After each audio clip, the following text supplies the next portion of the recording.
On va commencer aujourd'hui par la leçon de l'arithmétique. L'arithmétique.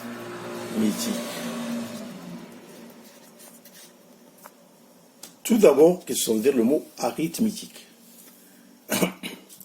L'arithmétique est la branche des mathématiques qui s'intéresse à l'étude des entiers naturels.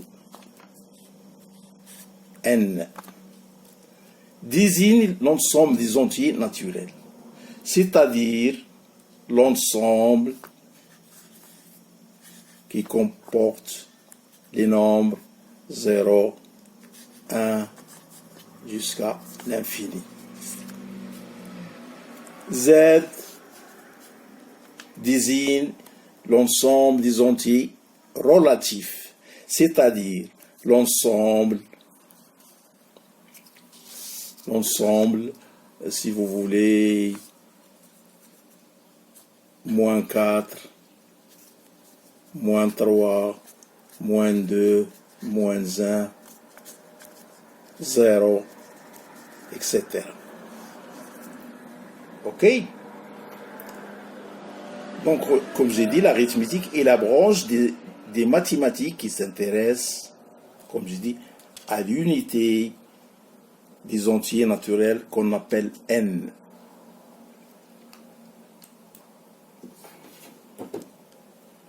Z. On a R, sont des entiers, des nombres, des entiers positifs. Ok? On va commencer notre leçon par la division euclidienne qui entre en jeu dans l'arithmétique. Donc, division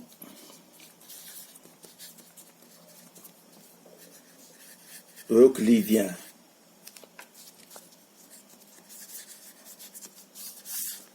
Alors, division euclidienne dans, bien sûr, dans N.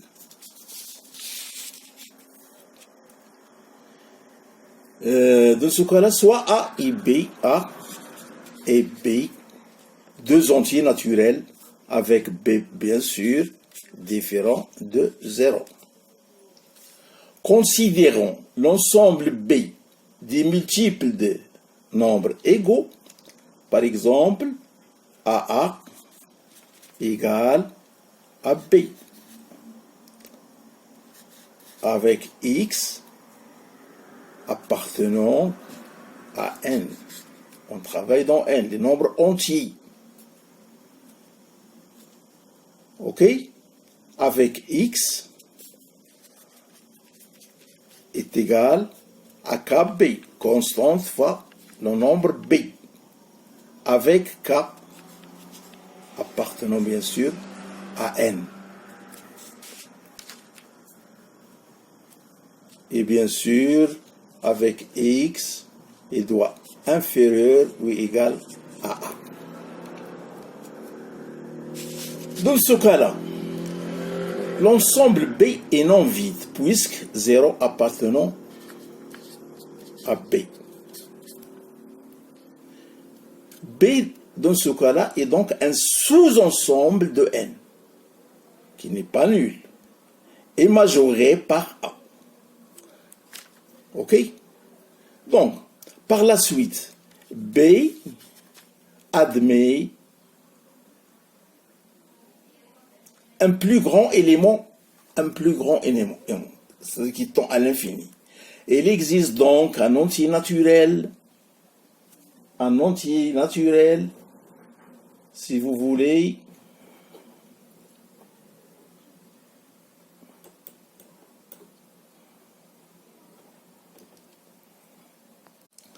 donc un entier naturel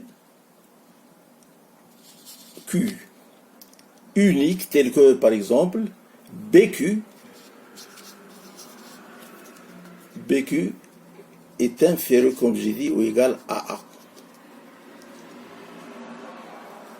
Avec A est inférieur, comment dirais-je,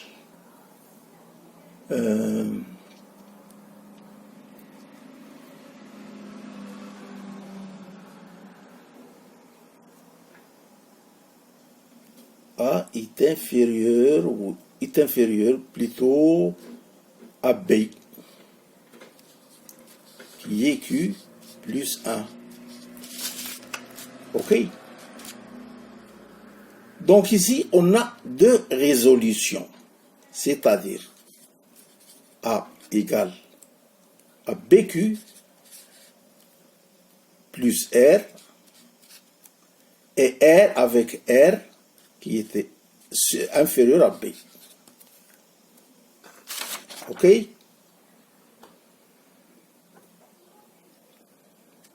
On dit que Q, on dit que Q est le quotient entier avec R, le reste de la division euclidienne de A par B. Dans ce cas-là, si R égale à 0, A implique A est par définition divisible par B. Divisible par B. On dit donc, ce cas, que A est un multiple de B, ou bien B est un diviseur de A. Exemple. Pour A égale, par exemple, à 159, B égale à 8. On a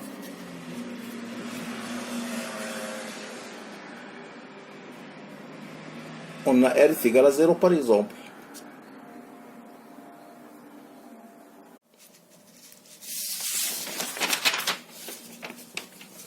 Donc on a parlé sur l'arithmétique, la division euclidienne.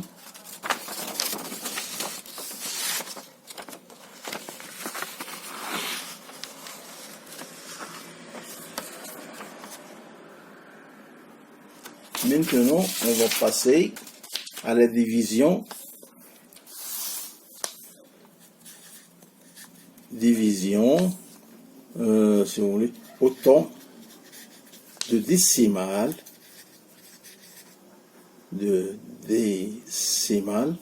que l'on veut.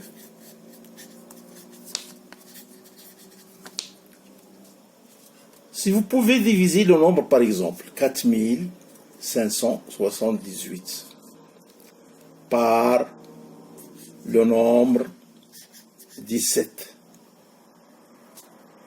OK? Avec autant de décimales que vous voulez, il vous suffit par cela de cliquer autant de fois que vous voulez. OK?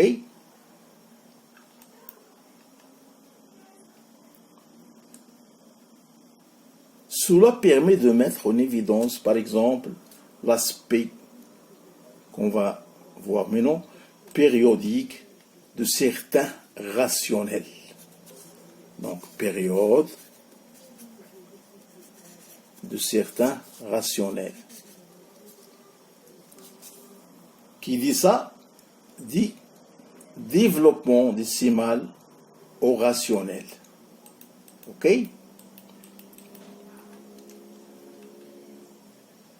On admet que tout le nombre réel x peut être représenté par un développement décimal limité, c'est-à-dire x peut être représenté par une suite. Une suite x n, avec n appartenant toujours à donc n. On travaille toujours dans les nombres entiers. Infini tel que pour tout entier naturel n, bien sûr, il ne soit pas nul, c'est-à-dire appartenant à 0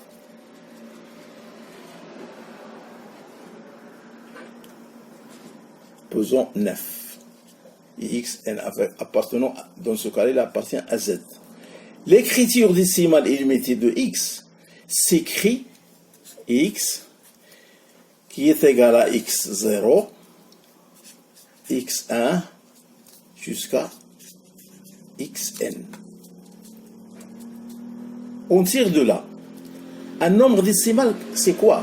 C'est-à-dire un nombre x de l'ensemble de décimaux relatif à d admettra un développement décimal, comme j'ai dit, x est égal x0, x1, x jusqu'à xn. C'est-à-dire qu'à partir d'un certain rang, les termes là de suite sont tous nuls. Ça, c'est pour les nombres décimaux. Tandis que pour les nombres